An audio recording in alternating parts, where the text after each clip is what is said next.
We would like to warmly welcome all of you who have gathered today to discuss about the 20 topics which have been the talk of the town all over the world. But first, before we proceed, I would like to know whether everyone can hear me properly. No, we can.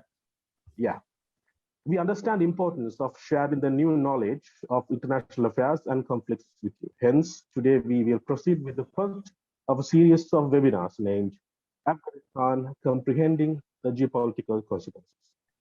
The ongoing conflict in Afghanistan has dominated headlines in recent weeks as the fall of Kabul till the Taliban's takeover of the country involving the withdrawal of American troops.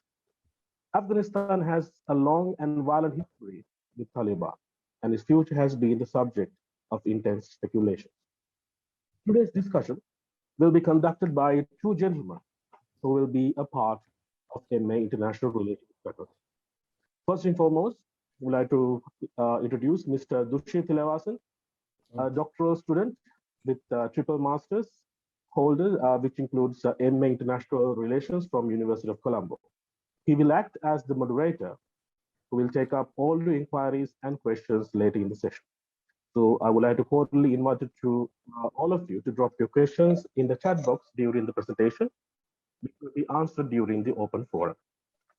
Dr. George Cooke, an eminent diplomat, historian, and a strategist with a PhD in International Relations and MA International Relations from University of Colombo, and also the initiator of Awarelogue Initiative. He's our main presenter and now will present his views about the geopolitical ramifications and on the ground realities currently unfolding in Afghanistan. So we would like to cordially invite Dr. George Cooke to start the discussion.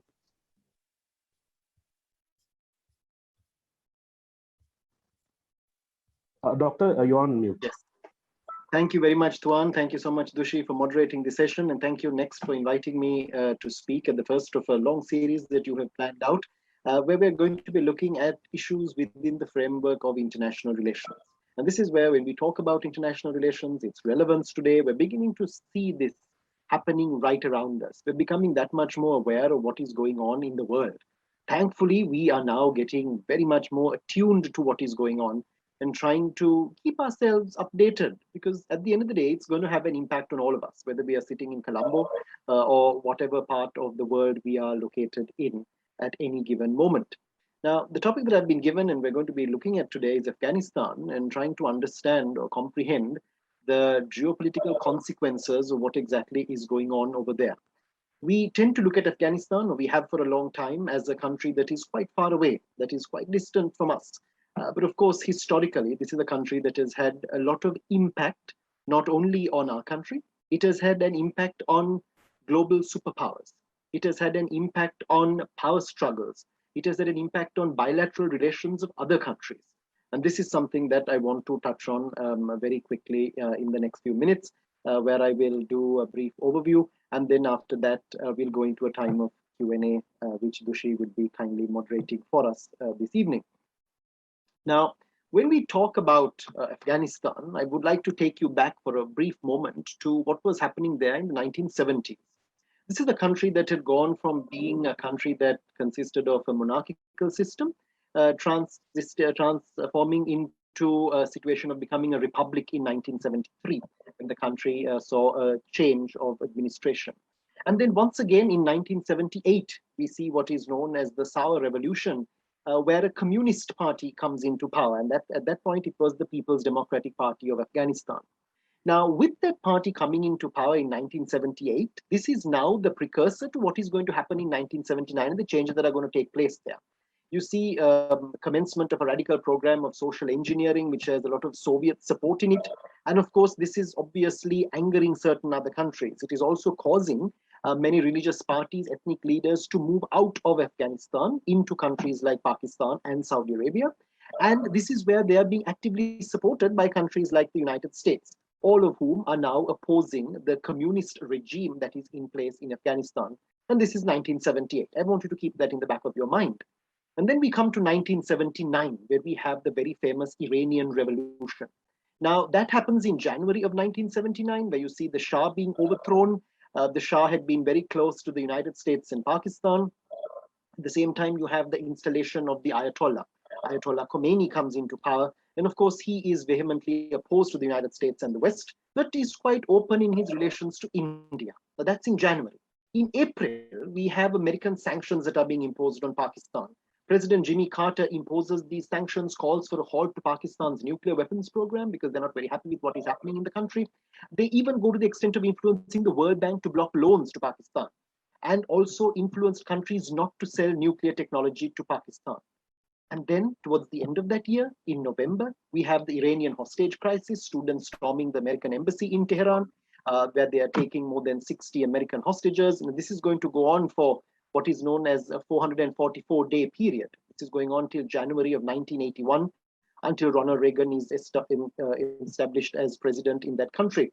And of course, Jimmy Carter also lost his chance of having a second term as president.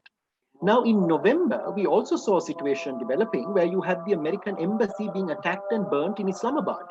Now, when that occurs, you have students who feel that they are emboldened what happened in Tehran, and you have people losing their lives. And this came after an attack that had taken place on the Grand Mosque in Mecca. Now, it might have been connected, it might not have been connected, but that was how it was understood.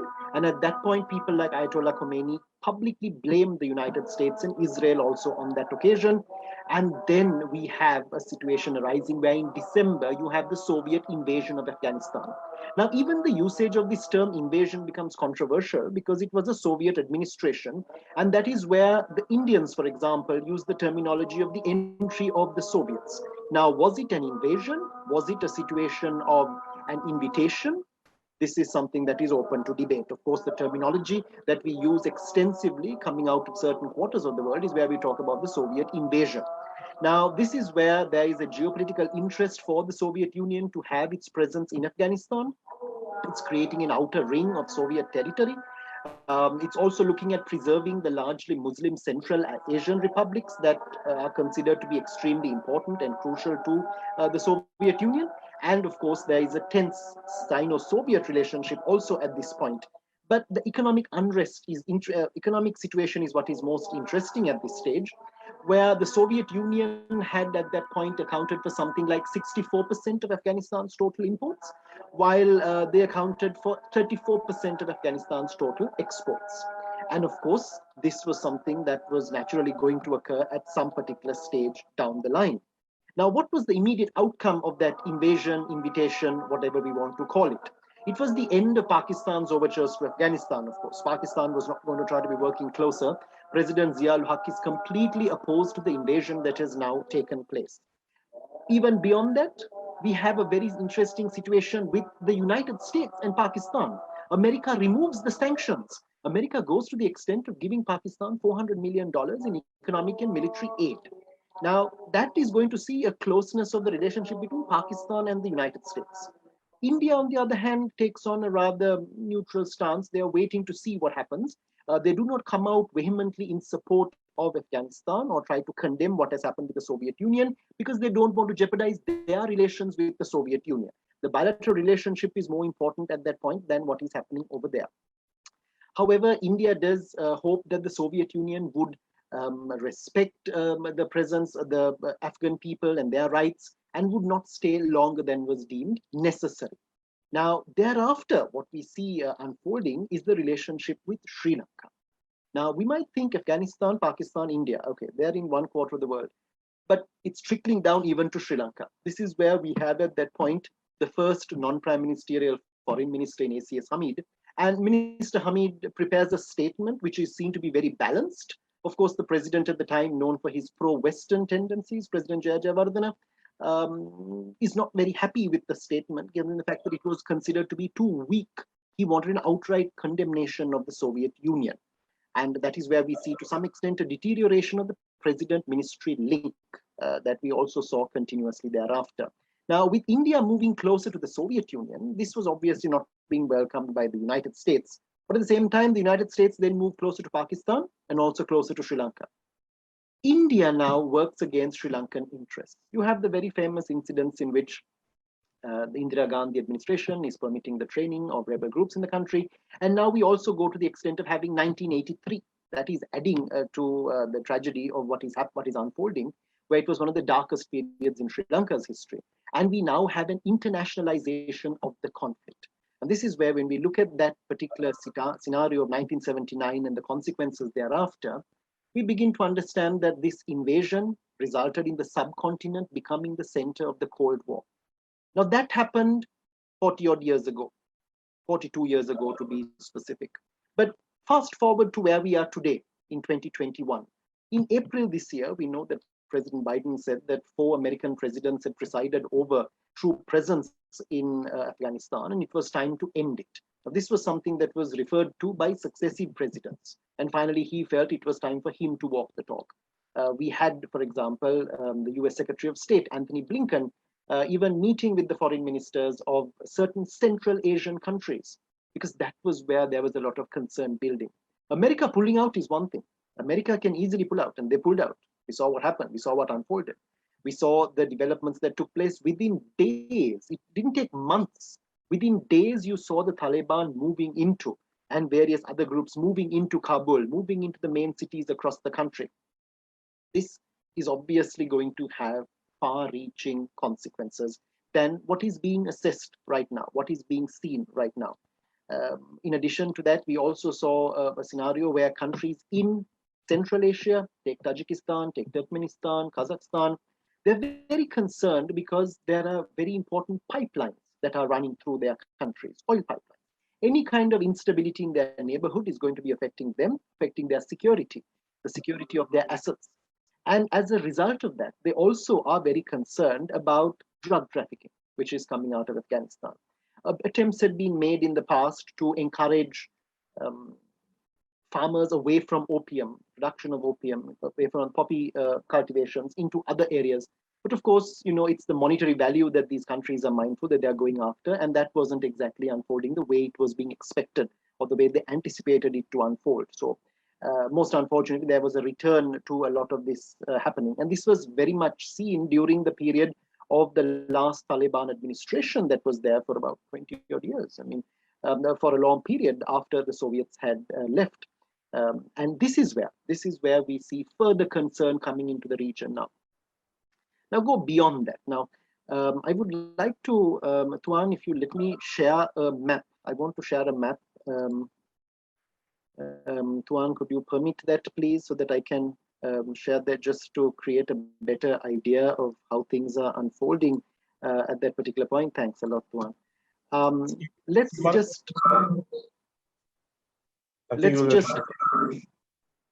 okay. I hope you can see what is on the screen right now. I mean, I just want you to take a few moments to just reflect on this. I've mentioned Turkmenistan, Uzbekistan, Tajikistan, Kyrgyzstan. These are countries which are immediately on the border with Afghanistan. Now look to the left of this map, right? We see Iran. Iran, no doubt, has pretty large border with Afghanistan. Look at Pakistan, such an extensive, porous border that runs for so many thousands of kilometers across the country. Almost, you can argue that the length of Pakistan, to some extent, is covered with its relationship with Afghanistan. But there's also something very significant that you see in the right-hand corner, where you see a small border that Afghanistan has with China. Now, I want you to bear this in mind, because I want to come back to this in terms of a comment I'm going to make later on. Iran, Pakistan, China, Tajikistan, Uzbekistan. Look at the countries that are completely surrounding this country at this particular stage. Now, when we look at how the relationship was flowing with other countries in this region, we need to focus on China. We can't remove China from the equation. That small border that I showed you is the Chinese province of Xinjiang, and this is a border of about 70 odd kilometers, something like 76 kilometers. You might think that's not very long, but it can be a cause of concern, because China is sharing a direct border with the country, and China is very, very concerned of its immediate neighborhood. This is something that we've seen with so many countries. We saw this especially with the Soviet Union. I referred to this when we talked about the situation earlier on as well. So security concerns coming out of China are very much seen at this point. You also have groups like the East Turkestan Islamic Movement, which is operated by certain extremists, which have launched several attacks from their Afghan bases. Now, at some point, China is protecting itself from what it calls the three evils, which are also seen in the Shanghai Cooperation Organization, those being the evils of terrorism, separatism, and extremism. Now, they do not want any form of this trickling into their territory because it's going to destabilize their population, create unwanted issues for them on their soil. So this is something that they are trying to avoid at all costs. The early withdrawal of the American forces was actually seen as the catalyst for China to expand its diplomatic influence in Afghanistan.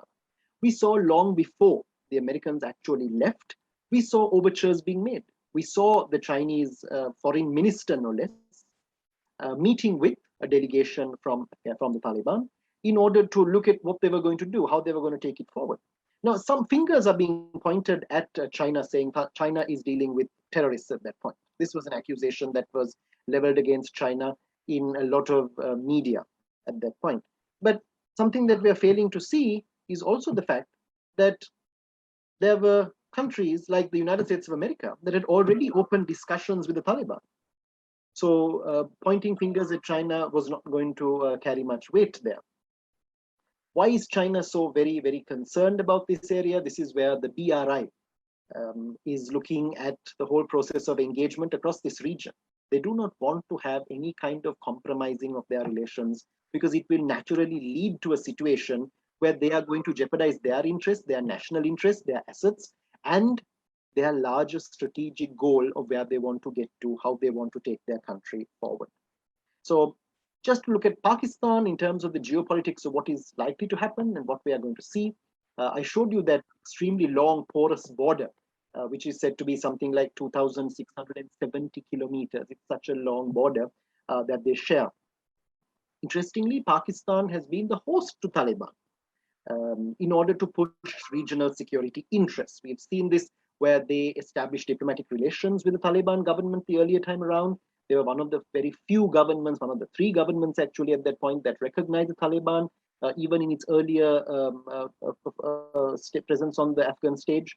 And there's also what is said to be an image problem for Pakistan in Afghanistan.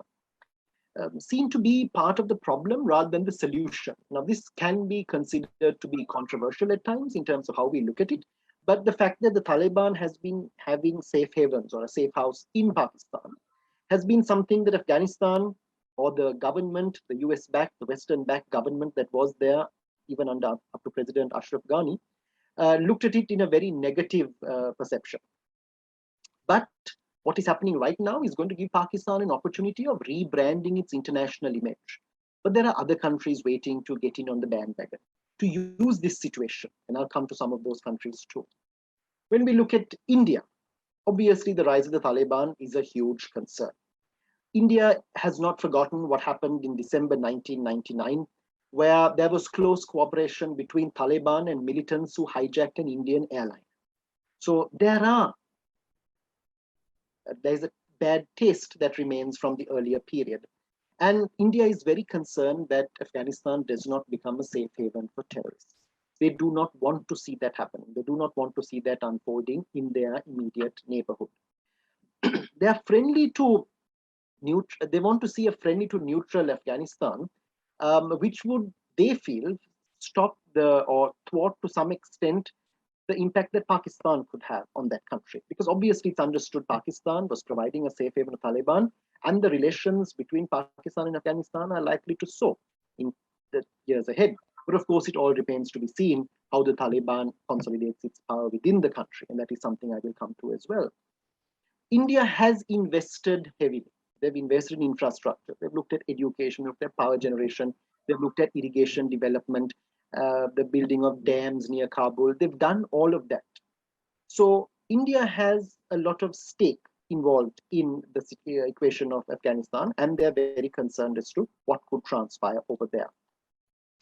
Now, I want to go further afield in looking at the geopolitical consequences of what is going on in Afghanistan right now, and that is looking at a country like Qatar. Now, Qatar was the host from 2013 onwards of an international office of the Taliban. Now, mind you, Qatar was not amongst the three countries that recognized that first Taliban government. Those three countries included Pakistan, the UAE, and Saudi Arabia. We did not see Qatar joining that group. But at the same time, let's also remember Qatar did not join the US-led coalition to fight the Taliban after the September 11th attacks 20 years ago. That did not happen. Now, already in the last week, we have seen not only talks going on in Doha, but we even had the Qatari foreign minister visiting Kabul. He's met with the acting prime minister. He's met with the former president Hamid Karzai. He's met with some of the senior officials in the country. This is the first high-level visit to Kabul after the Americans left and Taliban took control, or has attempted to take control. This is where Qatar is being seen as a bridge between the group or the groups that are operating in Afghanistan and especially the Western world. We can argue it was even to do with the world. But look at Doha. Doha has come out of, and Qatar has, as a country, it's a relatively small population. You're looking at something like 350,000 people, but you're looking at a much larger immigrant population in that country. They have become a transit point in addition to the services that they've afforded in terms of the peace talks or the talks that they're trying to facilitate. But Qatar wants to remain impartial. Qatar does not want to be seen as a Western ally or a Western stakeholder who's trying to promote the interests of the West, nor do they want to be seen as a Taliban supporter or a country that is trying to promote the interests of the Taliban. So this is this transition role and a point at this stage where, mind you, must also not forget, the biggest US military base in West Asia is in Doha.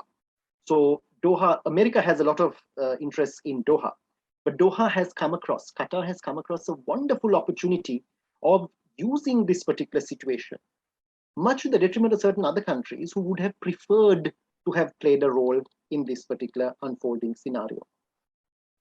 Now, I want to take you to something that happened yesterday. Now, yesterday, you had, in terms of international relations, a key step forward. And this was the Shanghai Cooperation Organization expanding even further.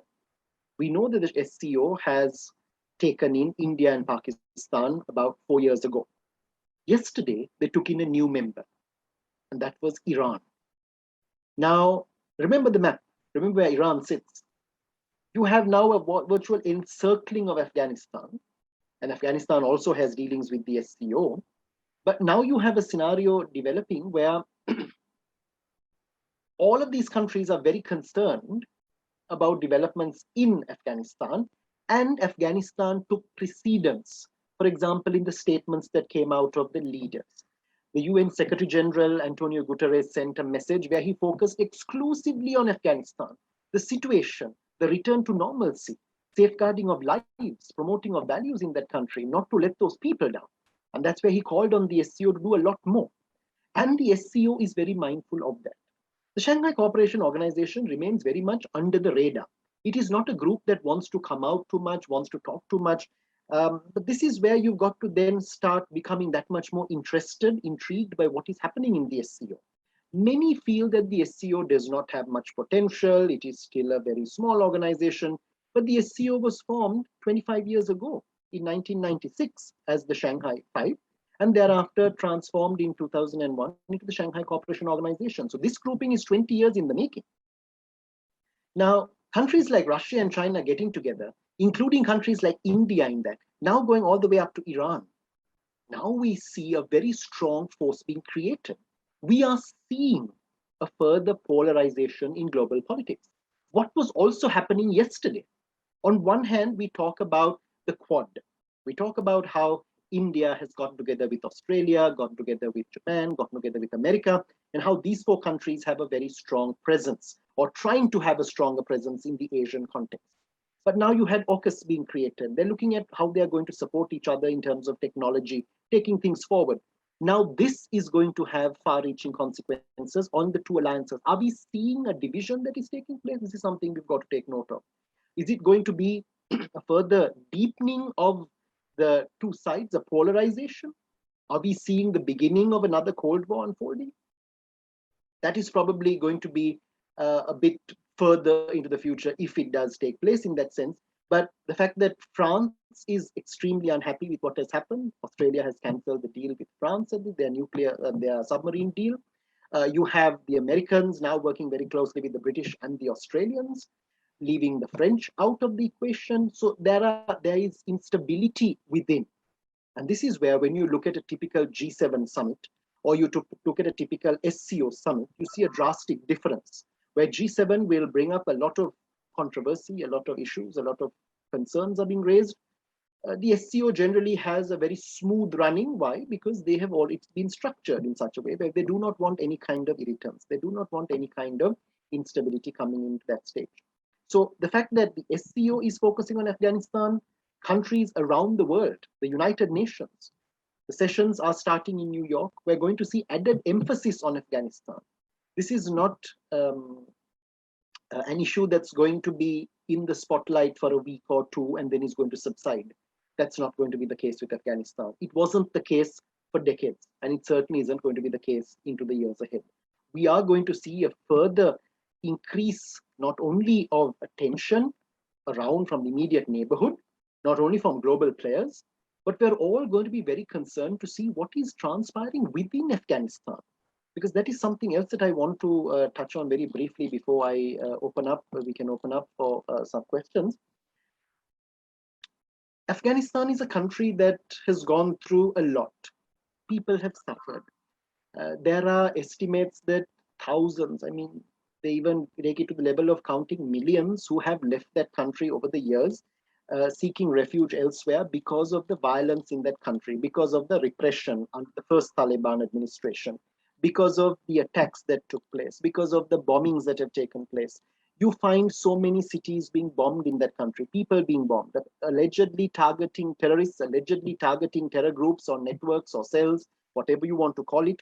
That's a country on which a few years ago, it was 2017 or so, when a bomb was dropped on a tunnel network in the mountain system. And this was identified as the mother of all bombs. It was, the only difference was from that and the atom bomb was the atom bomb was a nuclear and this was not, but it was supposed to be that powerful. Now, what was the immediate consequence of that? Did it actually take out the tunnel system in the mountains? We don't know. That was never discussed at length thereafter. That automatically became another issue, another matter that went virtually under the radar. Now, how long are these people going to keep on suffering? This is something that we've got to be very, very concerned about. You saw those images, that footage that came out when those planes were landing, people scrambling to get out. But remember, those people who are leaving that country are leaving maybe out of fear, bitter experiences. They're concerned about their children. They're concerned about their future. They have a dislike for the Taliban, naturally.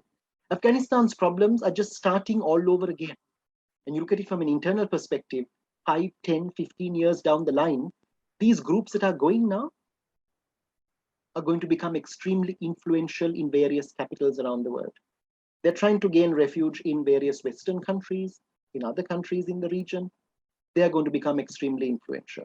We're going to be talking about Afghanistan 10, 20, 30, 40 years from now. We remember what happened in 1979. We saw what transpired over there. We're now in 2021. 2021 has become the catalytic year where the withdrawal of the Americans from this country has led to a vacuum which is being filled by another country, and that is China. And I'd like to just, end my comments there by just reminding you about a World Bank report that came out in 2019. This report noted that Afghanistan requires something like $6 to $8 billion a year, $6 to $8 billion a year in international grants, and they roughly estimated that from 2020 to 2024, if they are going to fund essential services and support economic growth in that country. This is what the World Bank estimated in 2019. Now, who has that much of money? Who is able to contribute? Who will be coming forward? We're already seeing it happen. So the exit of one has obviously created an opportunity for another. And this is China's opportunity to come very much onto the world stage, to come back with much more force, much more vigor onto the world stage. And we're going to see them playing a much bigger role in this country. So those were some thoughts that I wanted to share before we went into the Q&A section. Dushi, over to you. I guess. Dr. Georgia, before we go into the questions, the open forum, I would like to highlight the reason behind, first and foremost, thank you so much for the insightful session. And I hope that you can bring more comments on whatever the questions should be put up in the chat box. But before we proceed, let me highlight the reason behind organizing this webinar. I hope you can hear me. You all can hear me, is it? Right. Because at the start of the session, I think most of you didn't hear me properly due to a technical error. So NEXT Campus, which is the main organizer of this webinar, is the only specialized postgraduate institution which is affiliated with multiple university partners from UK, and the topmost being London Metropolitan University and Birmingham City University, UK, from which we offer an array of industry specialized masters. And we are proud to introduce our latest offering, the MA International Relations from London Metropolitan University, which will offer a rounded view of international system that encompasses the interconnecting worlds of international politics, law, and economics. So we are launching MA International Relations, and we thought that it's pretty much important to update the knowledge in you all on trending topics, which is a talk in the world today. So that is the main reason why we are organizing such a webinar. There'll be more webinars coming in the future. We will look forward to have the same number of audience and more, and to share more knowledge with you all. So I'd like to now hand over the proceedings to Mr. Dushi. Mr. Dushi, over to you to take up all the questions to Dr. George. Thanks, Juan. So I don't see any questions from the participants. So let me start by, now I do have. But let me start by asking you a question from you, George, right? So let's talk about the situation of Sudan, right? Now, it's a very interesting case for me, Sudan, because I've actually been looking at Sudan for a while, and I have actually observed what Sudan is going through because of the influence of different players who are involved in Sudan, including Egypt, the UAE. There are a few other players who are actually, even the military is actually, even different units are being funded by different actors, right? And that actually, and you know what Sudan is going through. And I would like to I want to project that situation on Afghanistan. You explained how China is coming in, but we also know there are other influencing players in the region. And can you actually kind of elaborate what is the possibility of seeing Sudan in the making in Afghanistan? Let's certainly hope that we are not going to see that happening. But what is very interesting, Doshi, what we have to be very mindful of is the power politics within the Taliban. Mm-hmm. Now, this is something that is very, very, lots of these people who are now in the caretaker administration that has been appointed are people who are on terror lists in America, in other countries, in other parts of the world. But now they are serving as ministers. They have very senior positions. They are taking on responsibility in that country. Now, there's, for example, speculation that a co-leader is missing. He has issued a written statement, and he has issued, Baradar, apparently they speculated that he was killed, but he has issued a message saying he's very much alive. But in the past, for example, when Mullah Omar, the founder of Taliban, he died, for 2 years, we didn't know about it. It took a long time for it to come out. So this is not a group that is exactly out there in the group telling us everything that's happening. We're not seeing everything playing out on the world stage. There's the Haqqani faction in there. That is a very, very strong group that has been involved in lots of the violence. If we go back to 1980s, Jalaluddin Haqqani was the main man who was in the prominence at that stage, in that anti-Soviet jihad that he was trying to carry out there. And at that point, very interestingly, Sirajuddin Haqqani's father was a CIA agent. And also he worked very closely at that time with Pakistan and America in order to get rid of the Soviet Union. But of course, after his death, we have his son coming into the picture as the network's chief, and they are a very influential. His younger brother Anas, his uncle, they are all very much involved in it. I mean, they have even gone to the extent of having talks with the former president, Karzai. Now, this is where we are going to have to see how the dynamics within the country are going to play out. Taliban is a caretaker administration. It does not mean that this is going to be the government forever. How much of infighting is going to take place? How are they going to manage? Because remember, there's going to come a time where the economic crunch is going to be felt. You had Filippo, the United Nations High Commissioner for Refugees, going into Afghanistan last week. He went into Pakistan thereafter. They are very concerned about the crisis that is emerging within the country. Food. When people don't have food, people are going to start coming out on the streets in larger numbers. Today, we see protests taking place in Afghanistan over women's rights and the non-inclusion of women in the cabinet. But that's going to become a secondary factor when people don't have to eat. Now, that is what the Taliban has to focus on first. You've got to focus on the fact that you've got to keep people fed in that country. They are going to have to deal with their domestic politics, what they are doing within the group. So before we see others getting involved, before we see others coming in, before we even look at where you may get feared over how the country might de-escalate into a situation of what happened in Sudan, we have to be very, very watchful of how politics is emerging within this country. What is the political framework? How will they build it? Who is going to build it? Who are going to be the main stakeholders? Because remember, there are still skirmishes taking place in different parts of the country. It's not that Taliban is completely in control. There are forms of resistance. There are incidents that are taking place. I think today there was an explosion in Jalalabad, if I'm not mistaken, which is also another cause for concern. Now, not completely in control, that is very concerning. So if the Taliban wants to work with other countries, if they're going to take it on to another level, we're going to be very mindful of how they are going to consolidate their power within the country. Okay, that's an interesting question from somebody from Next. I would like to ask this. They're asking whether if the withdrawal was done not by Biden, maybe through Obama's time, would it have made a difference? In Obama's time, you see, President Obama won the Nobel Peace Prize within months of coming into office. You know, the nomination process now, the nomination process ends, if I'm not mistaken, on the 31st of January.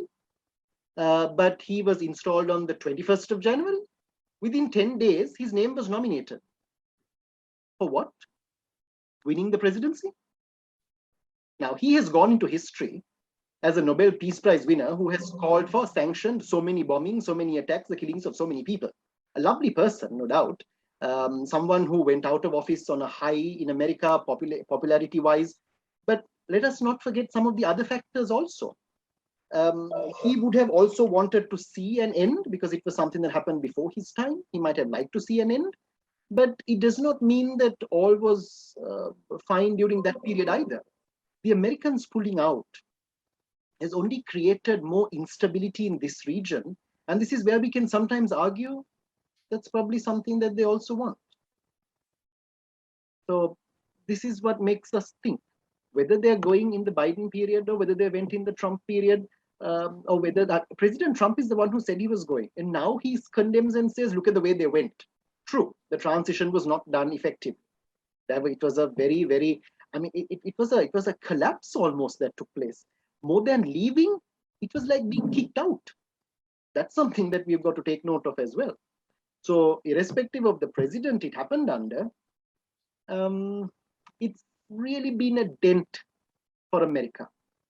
I mean, people like Chomsky himself are very concerned about how America has left. I mean, so many of these scholars in America, in the West, are very concerned about this moment.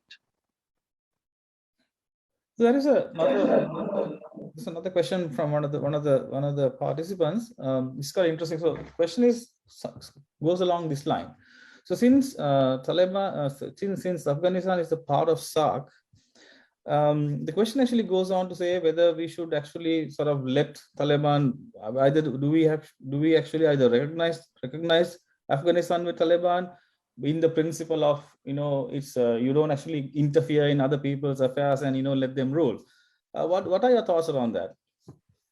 At the end of the day, we've got to remember that the Taliban are also Afghan. The Haqqani group are also Afghan. These are people of Afghanistan. Now, they are taking control of their country. They're trying to take control of their country. Their main motto, their main idea was they were trying to chase the Americans out, chase the Westerners out. Of course, the methods that they deployed, the terrorist activities that they use cannot be condoned on any level. But from a South Asian perspective, before we talk about even from a SAARC perspective, we actually became that much closer to Afghanistan only because of SAARC. That's when we began to realize that Afghanistan was in our neighborhood. I guess many people didn't even look at Afghanistan as a neighbor until they come on board with SAARC in the first decade of the year 2000. Now, this is where we also need to realize that we've got to give them time to sort this out. If we can make overtures to assist that country from a SAARC perspective, we should do that. Because this is going to have an impact on all of our countries. It's our neighborhood. The Americans are far away. The Russians are somewhere else. The Chinese are somewhere else. We are in the immediate neighborhood. It is in our interest to make sure that there is stability in this country. If we can facilitate, if we can mediate, if we can assist, that's something we should all be doing. If SAARC can do it, amazing. But it's highly doubtful that SAARC Secretariat is going to make any kind of intervention or trying to make any kind of gesture in this regard. But some of the countries in SAARC, there has to be some kind of rumbling amongst the leaders, where the leaders get together and decide we'll do something because we have to safeguard our own neighborhood. Okay. I'm going to summarize. I'm going to summarize and ask two questions from different users.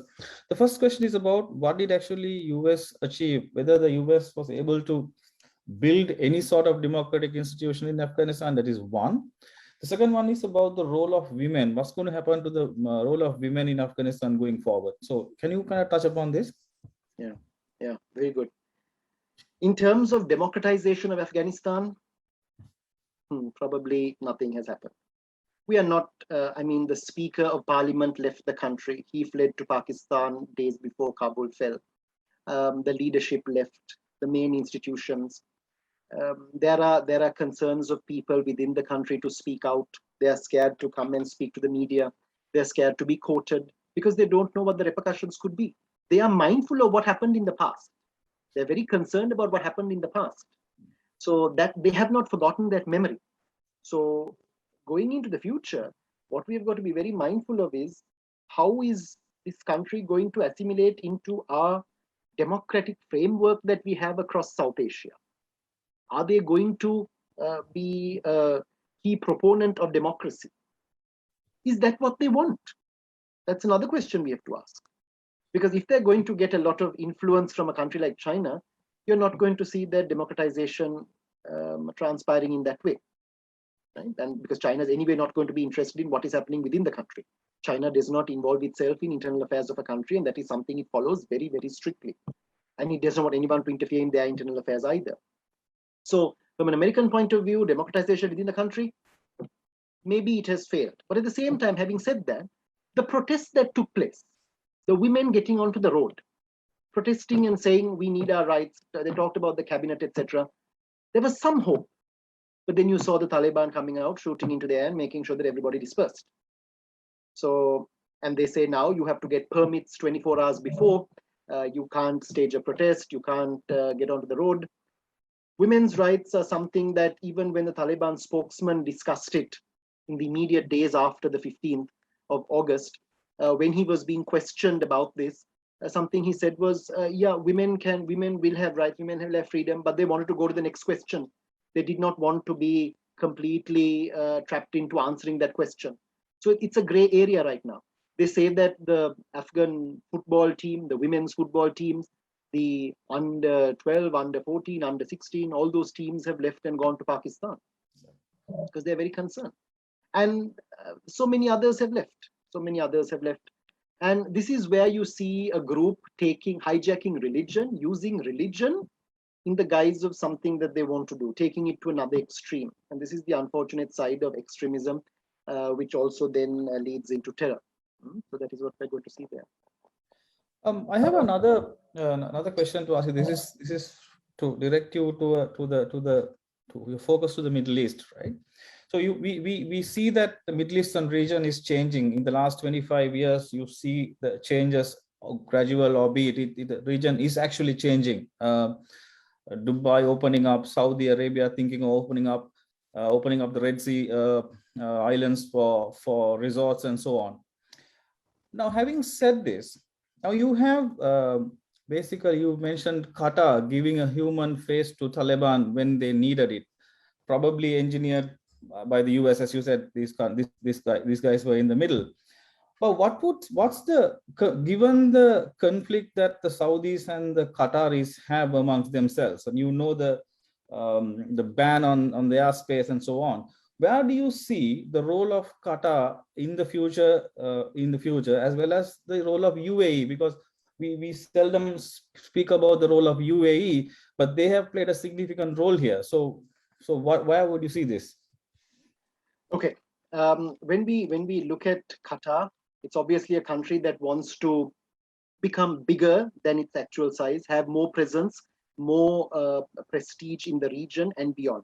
It's a country that is not only been able to facilitate talks, it's also now seen as a transit point. It's also being seen as a country that is into the future, going to be playing a bigger role in the conduct of Afghanistan, in the relations with Afghanistan. And it's very likely to become one of those key countries that will try to support whatever government is established and try to solicit support, because the Afghans will also, the Taliban will also turn to Qatar in order to get support from the Western world. Now, the UAE, on the other hand, is an interesting kettle of fish. So many leaders who've been deposed, who had problems, other dodgy situations, have very often fled to the UAE. Very often their money has fled before them. Yeah. And this is where they take refuge in that country, whether it was Thaksin Shinawatra some time ago, Pervez Musharraf of Pakistan, even the Spanish king, Juan Carlos, also went there. Ashraf Ghani also ended up there. He had apparently gone to Tajikistan, and then he also ended up in the UAE. So that is where the UAE is becoming, or probably trying to emerge into being the Switzerland of this part of the world, where they would like to attract some of these people, but also attract their money, attract their finances, and give them some kind of refuge if they so seek it. Because the UAE and Saudi Arabia on one side, Qatar on the other, we saw what transpired some years ago. If you go back about 5 years, we saw about the embargoes, we saw the problems, we saw the issues that they faced. But this is where Qatar was a country that couldn't be ruled out. Qatar is considered to be one of the wealthiest countries in the world when you look at it on the GDP basis. Per capita basis, yes. Exactly, they're doing so very well. They're doing so very well, and they're a country that wants to continue to grow. And I mean, Qatar is investing around the world. Qatar is investing in farms in African villages. They're investing in farms in Australia, Dushi. You might be interested to know as well. That Yes. is how far Qatar has gone. So Qatar is looking at the future. Qatar is looking at food security. They're looking at the future, economic interests, safeguarding the interests of their people, but also being able to be a key food supplier to the world. So these are two countries which are obviously competing with each other, and they want to see a lot more transparent. They want to see a lot more presence. That is also going to be a continuing battle that we're going to see amongst these countries. But from an Afghanistan point of view, Afghanistan is going to be turning a lot more to Qatar. There's another question from one of the viewers, one of our participants, about asking about the recognition of the Afghanistan government by Sri Lanka. What are your thoughts around that? There was a statement that came out some weeks ago now, which said it didn't exactly recognize the Taliban, but it said that now the Taliban is in control in Afghanistan. So there itself, there was veiled recognition. Maybe it's too early in terms of proclaiming the Taliban as the saviors of Afghanistan, or the new country that is the new group that's going to be ruling Afghanistan. But at the same time, we've got to be very mindful that we want to see stability in Afghanistan. We are a country that suffered as a result of something that happened in Afghanistan 40 years ago. Let us remember that one of the factors that contributed to that, to what we were having here, was what was happening in Afghanistan also. There was a contribution. It was not 100%, but there was a significant contribution of the Afghan developments on Sri Lanka. We don't want to see a repetition of that. We don't want to see our interests being jeopardized from a national perspective. At the same time, we've got to see how India is going to respond to what is happening in Afghanistan. At the end of the day, whoever rules the country, whoever comes into power there, we are going to work with them, because this is a fellow SAARC country, a fellow South Asian neighbor. We're going to work with them. We're going to have to work with them. The Taliban has also said, don't look at the past, don't look at what we were, look at what the future, look at what we're going to do. So hopefully we might see a transformation, and Sri Lanka might have been right in issuing a statement of that nature. It's all based on hope at the end of the day, most unfortunately. George, this is a question from me to you. I am actually quite interested in the plight of Pakistan going forward. In many strategic sense, being an ally to the US, Pakistan worked against the US in terms of harboring Taliban, supporting them, arming them. So where do you see? So this I want to kind of understand this dynamism with Afghanistan. Either need to pull Pakistan much closer to China, or it actually it is in some ways it's already happening with the Quad being discussed and so on. So where do you see Pakistan going forward? Because I feel Pakistan is in a very vulnerable situation right now. Absolutely, Pakistan is. Remember what happened in the 1970s? I mean, at that point, you saw whilst embargoes had been placed on Pakistan, the embargoes were removed the moment the Soviets came, because the Americans wanted to work closely with Pakistan. Pakistan, unfortunately, is a country that has been at the brunt of the receiving end of the US-India relationship. When US-India relations have been good, Pakistan has suffered. When India-US relations have been bad, Pakistan has gained from it. That is where the Americans have, unfortunately, in their foreign policy, not been able to see a balancing between the two. It is said that if an American president undertakes a 2-day visit to India, the president will undertake a certain number of hours only in Pakistan.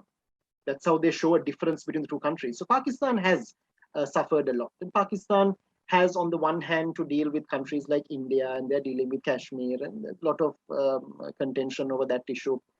They don't want to have, and they have, even in Pakistan, obviously we begin to understand that control throughout the entirety of the country may not be the case. The government in Islamabad does have to contend with the fact that there are extremist groups in the country, and they have to deal with them. Now, there have been bombings that have taken place.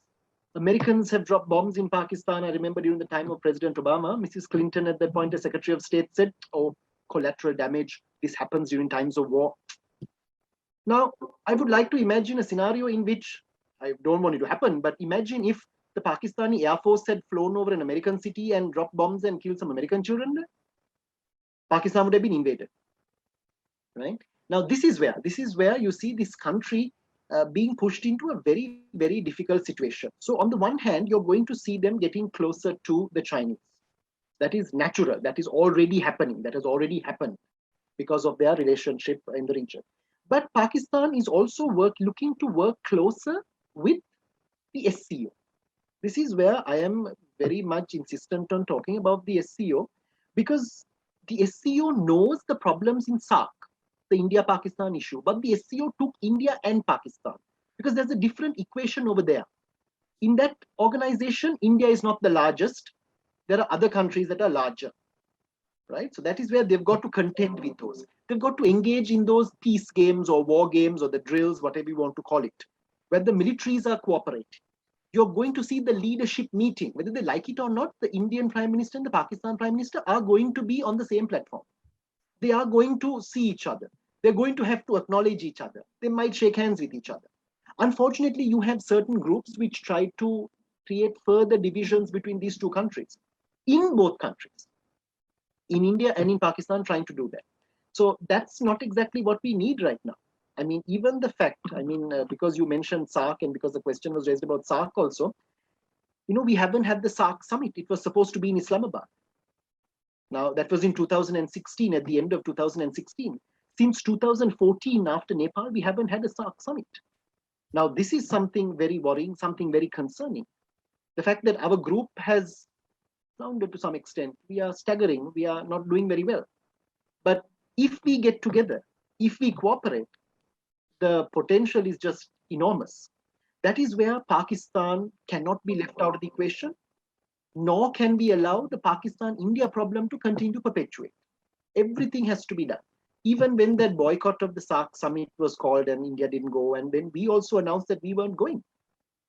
Just like the French got to know about the American-Australian deal through the media, the Pakistanis got to know that we were not coming for the SAARC summit from the media, through a media statement. That was a bit insulting to the Pakistanis at that time, to tell them that we are not coming through the media. Now, that is where they then turn around and say, if you don't want SAARC, we also don't want SAARC. We'll forget about SAARC then. So SAARC is becoming the victim, whereas SAARC has potential. Bangladesh started SAARC off for a reason. But all of that notwithstanding, we need to be mindful that Pakistan is a country that has been born out of strife. They've had their own country divided into two. Bangladesh being created in 71. This is a country that, once again, massive economic potential, so much that they have within there. But it's very, very concerning as to how we are going to see Pakistan going forward, because the Americans are going to want to work more with the Pakistanis, but at the same time, there's a relatively good bond with India at the moment. They like how it's going. They like how it's playing out. So it remains to be seen what America is going to do with these two countries. America needs to be working with both of them. Okay, I have, we have actually overrun the session by half an hour. I'll ask you one last question for being the interest of the audience as well. So the 21st century warfare is going to get really abstract, right? We are not going to, from a very strategic perspective, boots on the grounds would be the last option that any country are going to take, right? We are already seeing autonomous drones, military drones deployed in Libya. There was an incident a few weeks ago where a Turkish company's military drone was used in attack in Libya. Having said this, right? Why I'm saying this is that the impact of a Taliban acquiring such level of abstract weaponry is a bit far-fetched, right? So considering that their let's say brute force would only get limited to the bordering nations, right? But the players in Afghanistan, they have the abstract level of warfare going everywhere in the world. They have a 360. I'm saying that they have a global view of this abstraction, right? Where do you see this going? I mean, if we let Taliban, or if Afghanistan sink, I mean, this is what happened during so if you look at the Second World War, how a failed state can create a larger war. The same thing that happened, I mean, this is the same situation that happened even which caused 9/11. What is your view? How should we engage, the world should engage Afghanistan? What would be the role of the larger world? What should we be doing? Going forward, Dushi, what we have to be really mindful of is the fact that we have weapons now that can blow up the entire planet and probably blow up surrounding planets in the process as well. We've armed ourselves to the T. We are so ready for that. It just is a matter of pushing a few buttons in a few capitals and the planet is over. What we really need to be focusing on going forward is trade. Countries like Afghanistan need trade. We need to boost trade. We need to boost international interactions in this field. Imports, exports, investment, this is something that we have to focus on. Look at two countries like India and China. Now, often we say India and China, border dispute, Doklam, going to war. I say, no, they won't. They will not, yeah. They will not. Because the Chinese, there's a lot of investment in India and vice versa. And this is where they are looking at groupings like the AIIB, the Asian Infrastructure Investment Bank. The AIIB has provided a large number of loans to not Pakistan, not Sri Lanka, to India. In 2018, the Indian Prime Minister called for the AIIB to increase their investments in this part of the world in terms of projects. He said in 2018, they had something like $4 billion. He said by 2020, make it 10 And he said to increase it to 100 by 2025. This is the Indian Prime Minister calling for this. This is something that we have to take note of. This is where investment, finances bring countries together. This is what we need to focus on. Going forward, if we are going to see stability in our region, stability in Afghanistan, we need to be promoting the trade side of relations. This is so very important because countries want opportunities. No country has come to that point of saturation where they feel they have enough of investment or they are self-sufficient. They don't need anything more. No country is on that level. Every country from the United States of America to the Maldives want further investment. They want further development. They want further trade.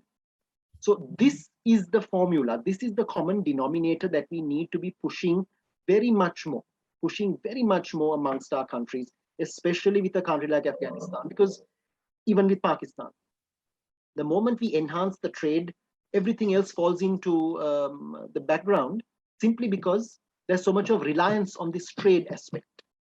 That is what we need to be focusing on going forward. John, just one more question about why ASEAN is quiet about this whole thing. What do you have to say about that? Well, ASEAN as a group generally has a policy. ASEAN has a policy within as well, non-interference in the internal affairs of their member states. Now, ASEAN is also very concerned because there are certain countries in ASEAN which have a checkered relationship with a country like China. Now, China is going to grow in stature in terms of how they are going to have further influence in yet another country in Asia, and that is Afghanistan. So obviously certain countries in ASEAN might be a bit concerned as to how one country continues to rake up more power, consolidate its position, expand further, more influence. From an ASEAN perspective, if there is any degree of concern, it is over what is happening with regard to China and the expansion of China's power base. All right. So, George, I think there are a lot of other questions which I don't think that are very. These are not very. In my view, these are not very strategic, I would say. So, I guess we are almost at the end. Unless you have some other thoughts to share. I mean, when we look at Afghanistan, when we look at what happened there in 1979 and the decade after that, the decades after that, after the Russians left as well, the Soviet Union left at some point, 10 years later, by the end of the 80s with the disintegration of the Soviet Union as well. We've got to remember that we are now seeing a very important part of history being played out. We've got to be very much aware. We are in the thick of it, happening right now all around us. Whether it is the talks in Doha, whether it is the government or the caretaker government in Afghanistan, whether it's talks with China, whether it's Pakistan's relationship, whether it's India's response, whether it's a statement that we are issuing, whether it's America getting involved, the UAE, we are very, very strategically placed at this point in terms of how relations are going to grow in the years ahead. Decisions that are going to be taken today, the impact is going to be felt decades to come, simply because of how Afghanistan settles down. If that country does not settle down, you're going to see a further pouring of refugees into neighboring countries. That is not something that any country wants to see happening. Already so many have fled. You don't want any more. And they say that there might be more already planning to leave or trying to leave or in the process of leaving. So instability is the last thing that people need. People want safety, they want peace, they want some degree of peace. They don't want to live in a very hostile, tension-filled environment. And that is where, irrespective of which country, Sri Lanka included, all of us must try to do as much as possible to help a country like Afghanistan, because we're at a very, very crucial juncture, and we don't want to see that country going down. All right. Thanks, George. Thank you very much, and thanks for all the participants. Tuan, I'll leave it to you now. It's all to you. Yeah, as they say, there are a lot of children in Afghanistan, but less childhood. There is more potential in a country like Afghanistan, but with the current state changes in the country, let's see whether they will be able to deliver in the future. All our eyes are on Afghanistan, and all our prayers are with them, especially with those. It has been a wonderful and insightful session, and I would like to thank Dr. George Cooke with immense, he's a person with immense knowledge about international relations, and the discussion we had with him was really insightful. So my heartfelt gratitude goes out to George Cooke for his time spent with us and his amazing comments shared with us. And also our moderator, Mr. Dushit Ilevasan, all the way from Melbourne. He's joining us all the way from Melbourne, and he actually acted as the moderator in such short notice. So thank you so much, Dushit, for the help and support given to us during the session. And also the organizers, Next Campus, started from our chairman, Dusty Al-Hakun, and also our chief growth officer and our program director, Kumuda Abhivardhana, for immense support, guidance given to us during the planning process. And also not forgetting the audience, all of you who have joined here from different parts of the world. And I'd like to thank all of you for gathering, and also all the people who have gathered through gathered via the Facebook. And we'll be meeting again, hopefully, in the future with more and more webinars like this. So until that, I'd like to wish you all the very best in your endeavors and have a very good long weekend coming up. And also stay safe and good night. Thank you, guys. All the best. Bye, George. Thank you very Bye. much. Thanks Bye. a lot. Bye.